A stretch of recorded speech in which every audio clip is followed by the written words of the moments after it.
आज की कहानी भाग्य का खेल।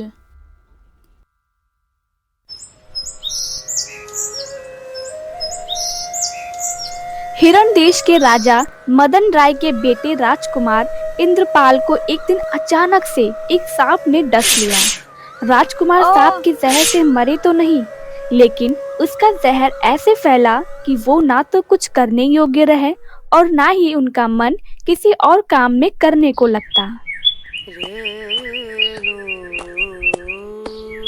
राजकुमार की जय हो। आपको महाराज ने अभी दरबार में बुलाया है। चले जाओ यहाँ से, मुझे अकेला छोड़ दो। मुझे इस सोने के महल में नहीं रहना, मुझे अकेला छोड़ दो। राजकुमार के इसी नफरत भरे व्यवहार से बाकी के लोग उनसे घृणा करने लगे थे। इन्हीं सब बातों से दुखी होकर राजकुमार इंद्रपाल ने अपने देश को ही छोड़ दिया और किसी दूसरे देश में जाकर एक मंदिर में रहने लगे।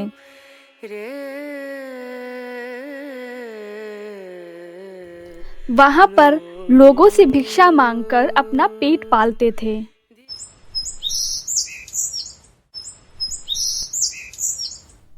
उस देश के राजा का नाम चंदन सिंह था, जिनकी 2 बेटियां थीं, जिनका नाम स्वर्णलेखा और चंद्रलेखा था।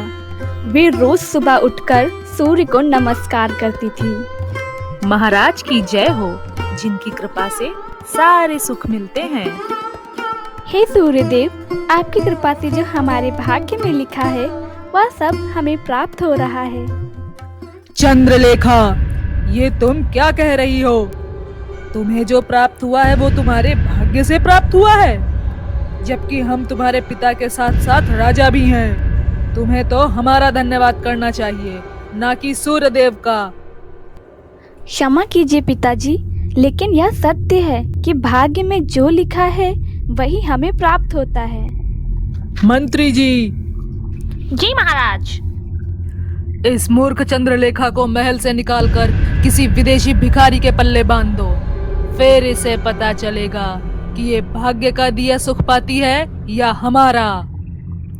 जो आज्ञा महाराज, ऐसा ही होगा।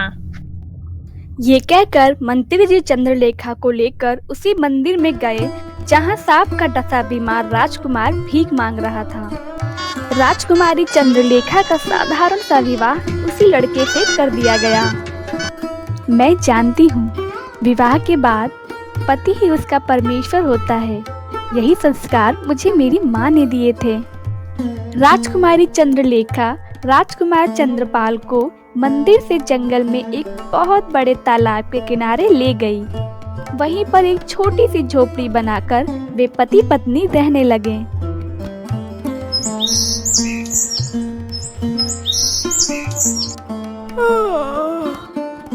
सुबह हो गई। सूर्यदेव की पूजा करके कुछ भोजन का प्रबंध करती हूँ। हमेशा की तरह चंद्रलेखा सूर्यदेव को नमन करके अपना दिन प्रारंभ करती है। अब तो जैसे उसकी झोपड़ी ही उसका महल हो, इसी में उसे अपना जीवन व्यतीत करना था। मुझे किसी से कोई गिला शिकवा नहीं है, क्योंकि मैं जानती हूँ मेरे भाग्य में यही लिखा है। हे सूर्यदेव, ये मैं क्या देख रही हूँ? चंद्रलेखा देखती है कि उसका पति आराम से लेटा हुआ है। एक सांप उसके सिर के नीचे बैठा है तो दूसरा सांप उसकी छाती पर बैठा है। अरे ओ दोस्त, तू यहाँ क्या कर रहा है? क्या राजकुमार को तंग करते हुए तुझे शर्म नहीं आती?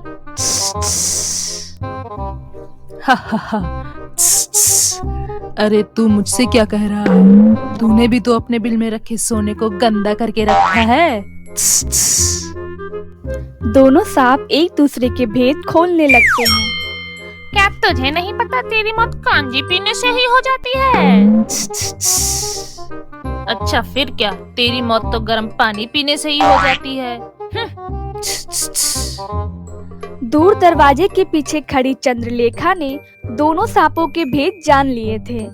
उसकी समझ में आ गया था कि गर्म पानी पीने से जो सांप मरेगा उसका जहर भी ऐसा करने से खत्म हो जाएगा। जल्दी भागो, लगता है कोई आ गया।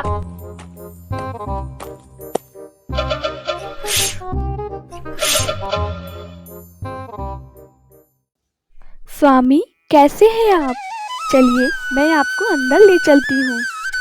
चंद्रलेखा ने तुरंत ही कांजी बनाई और पानी गर्म किया। फिर बारी बारी से दोनों प्रकार के पानी राजकुमार को पिलाती है।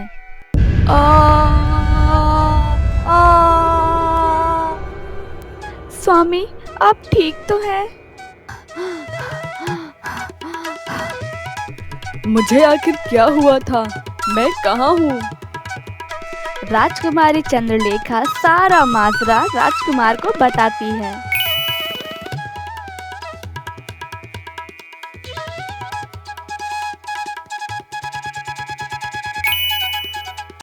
आपका बहुत धन्यवाद राजकुमारी, और मैं ईश्वर को भी धन्यवाद देता हूँ जिसने मुझे आपकी जैसी अर्धांगिनी दी।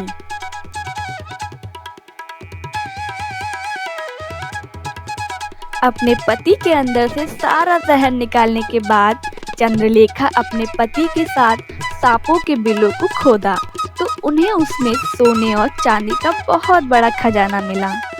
हे ईश्वर, आपका बहुत बहुत धन्यवाद। जो हमारे भाग्य में होता है वो हमें जरूर मिलता है। आपने बिल्कुल ठीक कहा। इसके बाद चंद्रलेखा और इंद्रपाल का जीवन जैसे एकदम से ही बदल गया हो।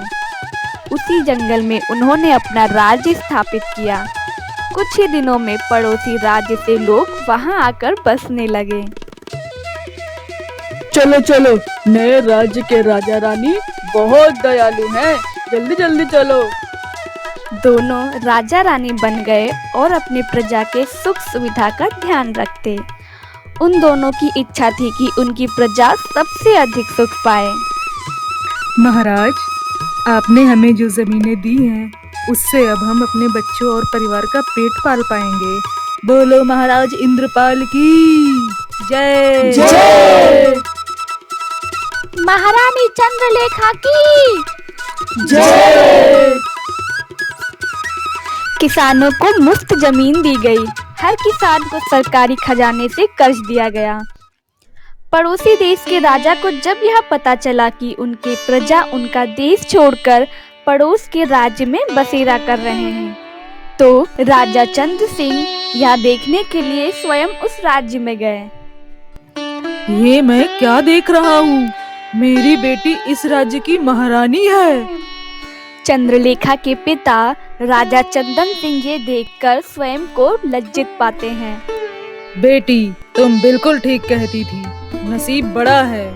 तुमने न सिर्फ अपने बीमार पति को ठीक किया, जो स्वयं हिरण देश का राजकुमार है, बल्कि अपना राज्य भी स्थापित किया।